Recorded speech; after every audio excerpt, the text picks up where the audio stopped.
Hey everybody, I'm Ben Hoffman and welcome back to Hoffman Reproductions. We appreciate you tuning in with us again today. This time around we're going to revisit the 1861 Springfield rifled musket. We've shown this rifled musket before, but just in case you're new to the channel, this is an Army Sport that I purchased some 20 plus years ago. It's had a defarbing done on it, which if you're not familiar with that, it basically means all of the modern markings have been removed. We've reshaped the stock to match the period appearance and then gone back over it with a more historically correct finish, just to give it more of the look and feel of an original rifle musket of the Civil War time period. Now, when I first bought this rifle musket, I was all excited to shoot the infamous mini ball. More historically correct, known as the Minié ball. Again, for this particular rifle musket, more historically correct, the Burton bullet. Now, originally, when these rifle muskets were manufactured, the originals, the rifling on the guns were what was called progressive depth rifling. Now, that meant it started very heavy in the breech, about 15 thousandths of an inch thick, and tapered forward to the barrel. Now, that was designed that way to that first initial explosion of the gunpowder to expand the bullet, grip the rifling, and send it on that spiral path to allow it to be more accurate and stay on course. Now, rifle muskets nowadays produced by the Italian manufacturers, they give you a quality firearm with the exception of the rifling.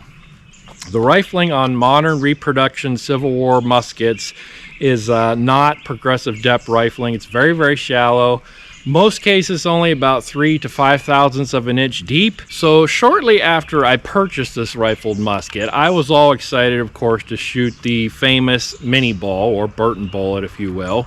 And so I went on Track of the Wolf's website, ordered the Lee aluminum block mold. That's what most people get when they want to shoot these, and went about casting a big pile of those up while this was in transit.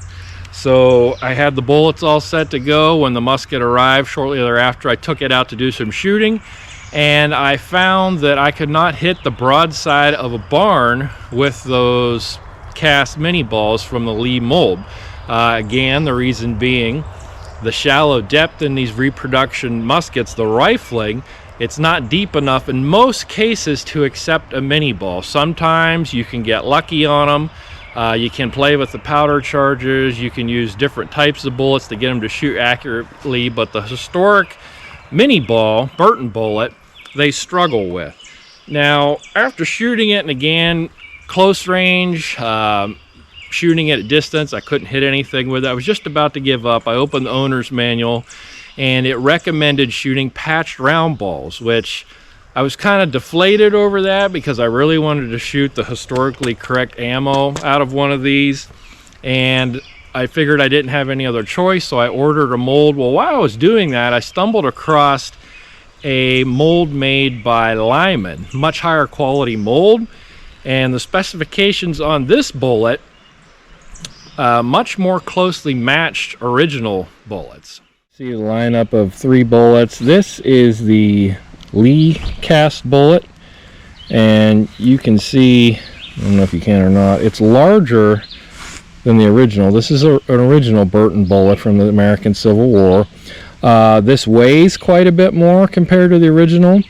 The lands or fins, the grooves on it, they're far more shallow. Also, the grooves on this are at an angle, and then also the base is much deeper on the Lee cast one, and it's larger, much larger diameter. This bullet fits much tighter than this original one does. I don't think this original has been fired. I don't see any marks on it, but you would think this would fire better, being a thicker bullet and fitting tighter, but it doesn't for whatever reason.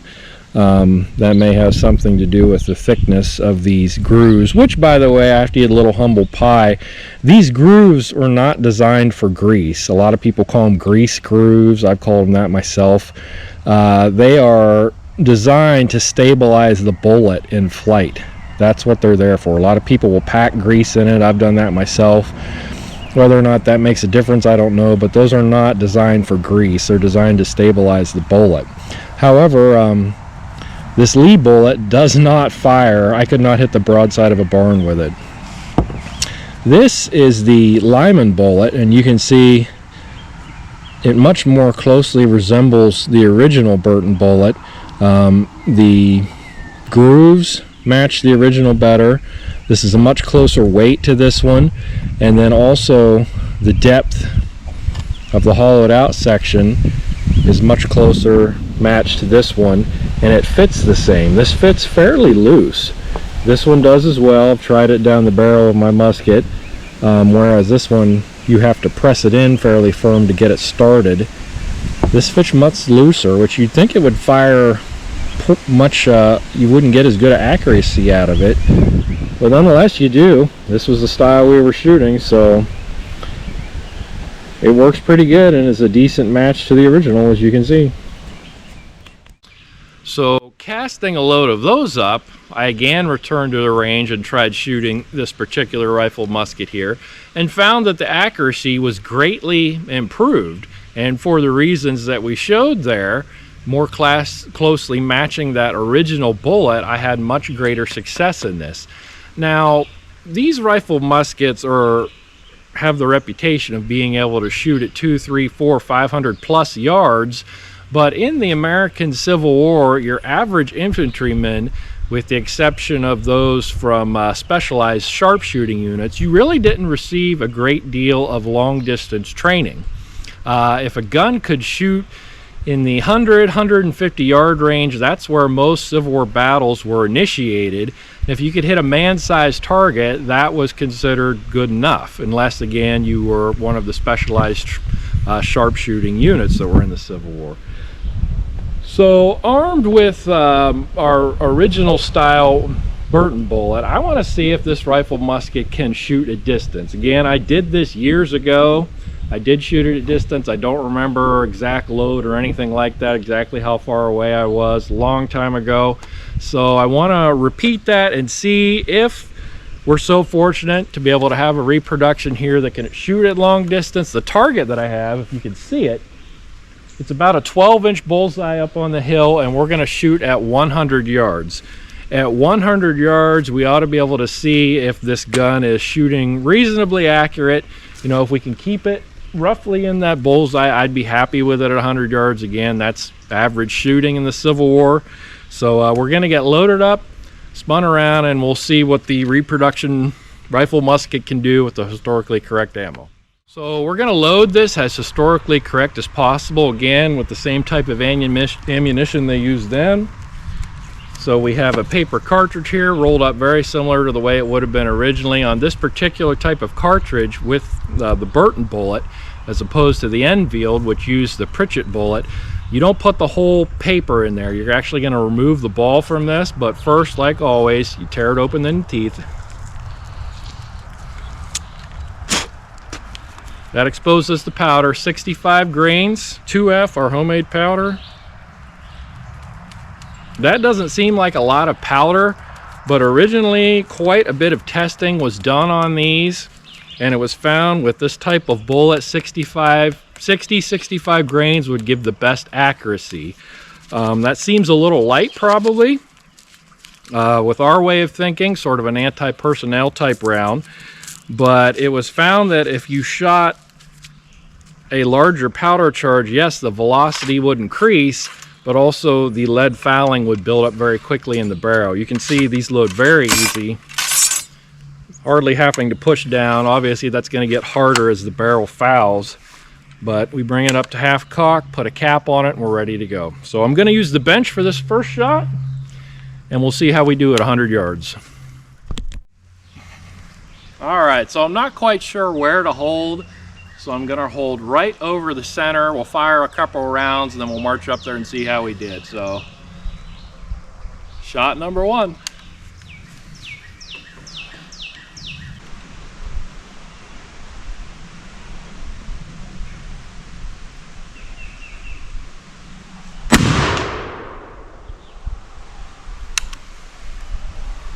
It's number one. Let's get loaded up for number two.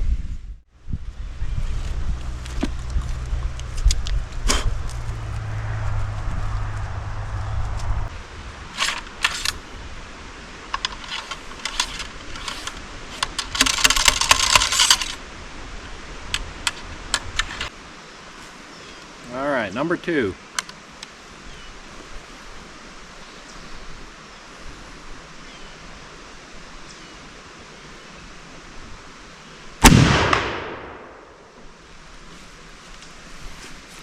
Okay, let's go see how we did.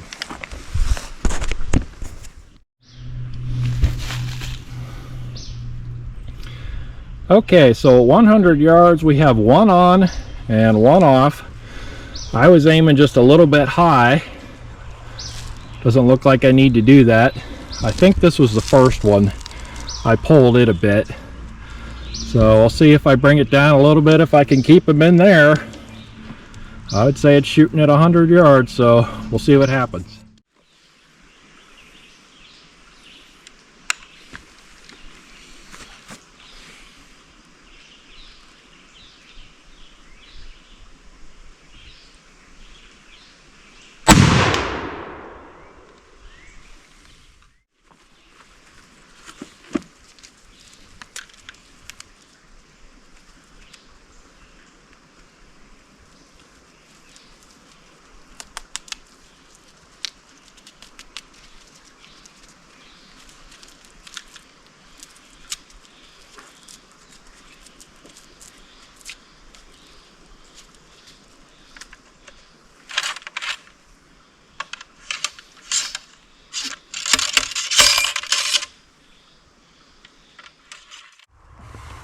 Shot number 4.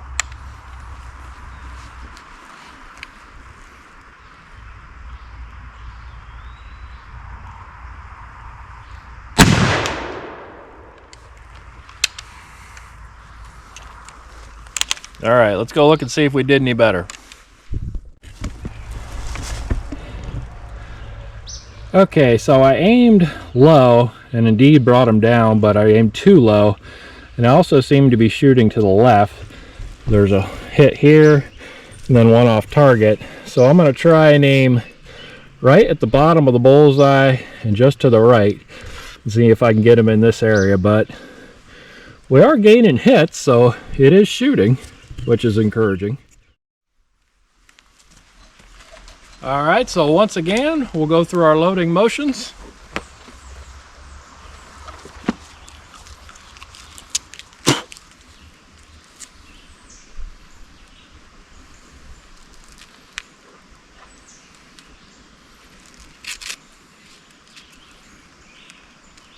And just in case anybody's wondering, again, I already said it, but this is our homemade black powder 2F, made using buckthorn alder as our charcoal source. So far, shooting pretty good. Fouling's not bad. They're going right down. I'm on shot number 5 now. So, yeah. Fun to make, cheap to shoot. Shoots pretty good, hard to beat it.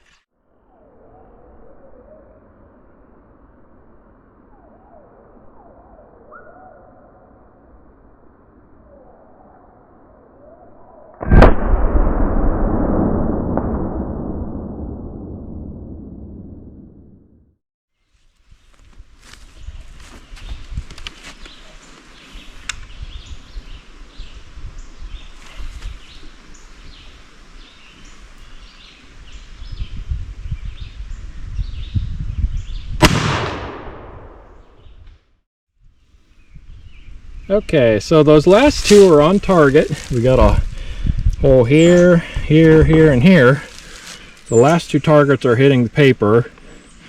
Take a little more work to zero this in, but I was hoping to be able to keep it in this at 100 yards, and thankfully we can. Excuse my out of breath. It is quite a hike up here. I should probably wait before I start recording, but you know, realism. All right, so I'm going to set the camera up right next to the target. Hopefully you can pick up on some of the impact or maybe even hear the bullets whiz if we're lucky. So that's next.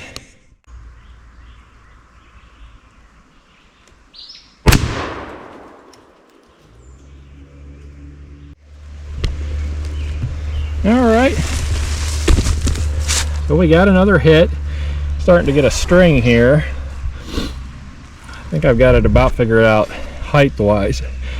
I hold about here think I can get in here, but I only have one more round left. I'm going to shoot it offhand for fun.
Okay, so here is the result of our 100-yard target. Again, this is approximately 12 by 12. Not highly impressive with a Civil War rifle musket. I've seen far better shooting, but I'm happy with that. After these first two, couple of flyers, one was the first one which I jerked, second one again. Once I figured out approximately where to hold, we were starting to put them all in the paint. And I think if I had a little more time to shoot, obviously we're starting to develop a group here, I could get that pulled over just a little bit more on center. But at least with this reproduction rifle musket, that's what they would call acceptable musketry or accuracy. Again, in the American Civil War, they didn't spend a whole lot of time drilling the troops how to fire accurately. If you could hit a man-sized target at that 150 yards range, that was good enough, because many times the engagements were far closer than that. But I'm happy to report that at 100 yards I can shoot the historically correct ammunition out of this musket, even though it doesn't have progressive depth rifling. That Lyman style bullet seems to work very well. Again, that's decent accuracy. I was hoping to be able to keep them in the paint at 100 yards, and we can do that. They were loading very easily. The first shot to the last shot was pretty much as easy, and I think we could keep right on going. So that's 8 rounds through it with our homemade powder, no issues, so that's good news. But maybe if you have a reproduction Civil War rifle musket and you've struggled using the Lee mini ball mold, try the Lyman. There are also some other manufacturers of historically correct ammunition. Pull all the stops. Try everything before you pronounce it junk and have to have the barrel replaced or relined to shoot the historically correct ammunition. This is just stock from the factory Army Sport with this style of bullet. I'm happy with that. And again, a little more work and I think we could tighten that group up. So all right, everybody, so that's going to do it this time around. Hopefully you found that video entertaining and informative, and a little bit of a milestone here for us. This marks our 100th video, so even though they take a while to get out, we managed to hit 100. Appreciate everybody's patience and support. And also, I'd like to dedicate this video in memory of my dad. Sadly, unfortunately, he passed away here a few months ago. Wonderful friend, wonderful father, exceptional husband and grandpa. Our hearts are broke for him, but thankfully Dad was a true believer and he's alive today, and I'm going to meet him again one day. But dedicating this episode in memory of him. So I love you, Dad, and thank you all for your support, and we hope to see you next time. Thanks so much.